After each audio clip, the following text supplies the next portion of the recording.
తెనాలి రామకృష్ణుడి పేరు ప్రతిష్టలు చూసి రాజగురు భట్టాచార్యులకు అసూయ కలిగింది. మహారాజు గారి ముందు తెనాలి రామకృష్ణుని అవమానించాలని రాజగురువు ఎంతగానో ఆలోచించారు. ప్రతిరోజు ఉదయం రాజగురువు నదికి వెళ్లి స్నానం చేయడం అలవాటు. ఆయన వస్త్రాలను తీసి ఒక చెట్టు కింద ఉంచారు.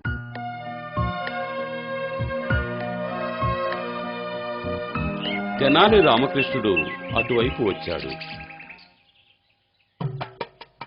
ఒక్కచోట దాక్కుని ఆ బట్టలను తీసుకోవడానికి ప్రయత్నించాడు.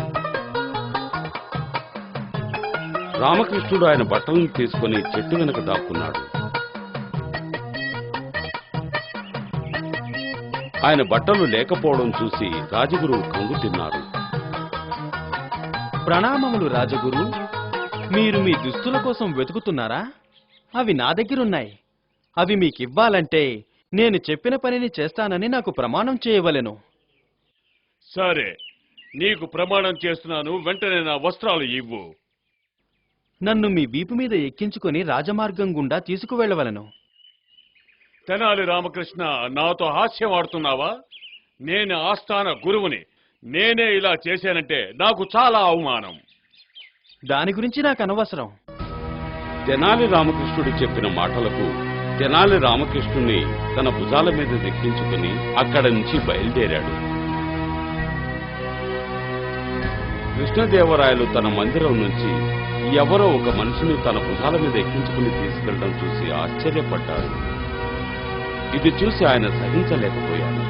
భుజాల మీద కూర్చుని వెళుతున్న వాణ్ణి కొట్టమని తన సైనికులకు రాజుగారు ఆజ్ఞ ఇచ్చారు. రాజుగారు సైనికులతో మాట్లాడడం తెనాలి రామకృష్ణుడు చూశాడు. వెంటనే రామకృష్ణుడు రాజగురువును తన భుజాల మీద ఎక్కి కూర్చోమని చెప్పాడు. రాజగురువు తెనాలి రామకృష్ణుడు భుజాల మీద ఎక్కి కూర్చున్నాడు. వెంటనే సైనికులు రామకృష్ణుడి భుజాల మీద ఉన్న రాజగురువును కొట్టి వారిద్దరినీ రాజ్యసభకు తీసుకొచ్చారు. దుర్మార్గుడా, ఎవరు నిన్ను రాజగురువుని కొట్టమన్నారు? మహారాజా, ఈయనే తెనాలి రామకృష్ణ గారి మీద కూర్చొనున్నారు. ఏమిటిది రాజగురు? తెనాలి రామకృష్ణుడు చేసిన పని రాజగురువు రాజుగారితో చెప్పాడు. అది విన్న రాజుగారికి నవ్వు ఆగలేదు. రామకృష్ణుడు తెలివితేటలు చూసి రాజుగురు అసూయ గురించి రాజుగారు తెలుసుకున్నారు. వారిద్దరిని శిక్షించకుండా పంపించారు.